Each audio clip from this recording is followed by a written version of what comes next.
మార్గాలు, రెండే రెండు వ్యక్తిత్వాలు, రెండే రెండు అభిప్రాయాలు, ఇద్దరు తండ్రులు. దుష్టులకి తండ్రి ఒకడు, మీరు మీ తండ్రిని ఒకటే ఇక్కడ రాయబడింది. రెండోది మనం చూస్తే 26, 28 అపోస్తుల కార్యాలు,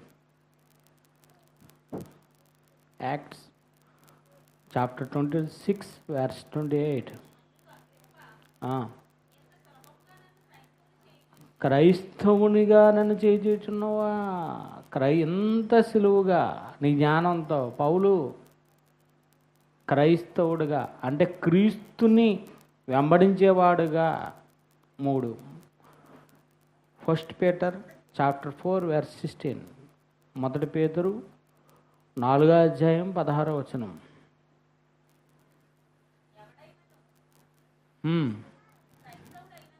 క్రైస్తవుడు. ఈ బైబిల్లో ఈ 3 పదాలు కనపడతాయి. 66 పుస్తకాల్లో క్రైస్తవుడు అనే పద ప్రయోగం చేసింది 3 దిక్కుల.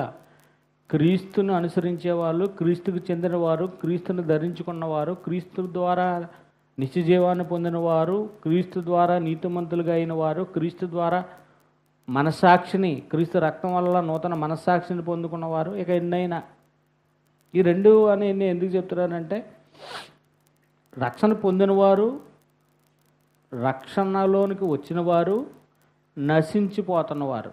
2 ఒకటే. రక్షణ పొందుచున్నవారు అనుదినము సంఘంలో చేర్చబడతారు. నశించిపోయే గ్రూప్ ఉంది. ఈ రక్షించబడినవాడు స్థిరంగా ఉంటాడా అంటే, ఈ రక్షించబడిన వాడు కూడా ఒక్కొక్కసారి ఈ దీపం ఆరిపోతూ ఉంటుంది. ఎందుకు? వీడు వేసుకున్న మార్గం, వీడు వేసుకున్న పునాది.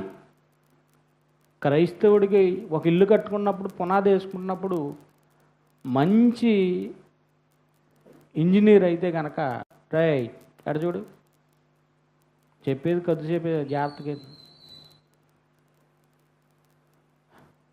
భూమి కింద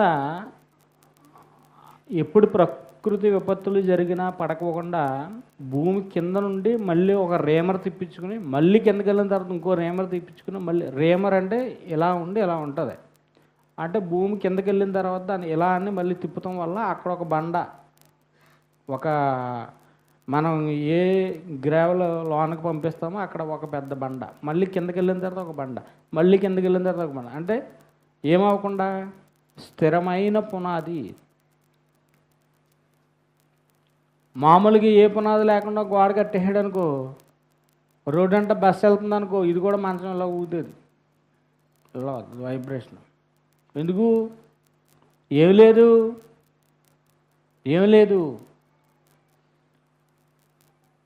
గట్టిగా ఏదైనా ప్రకృతి విపత్తి ఏదైనా వస్తే కూలిపోద్ది. ఏం లేదు,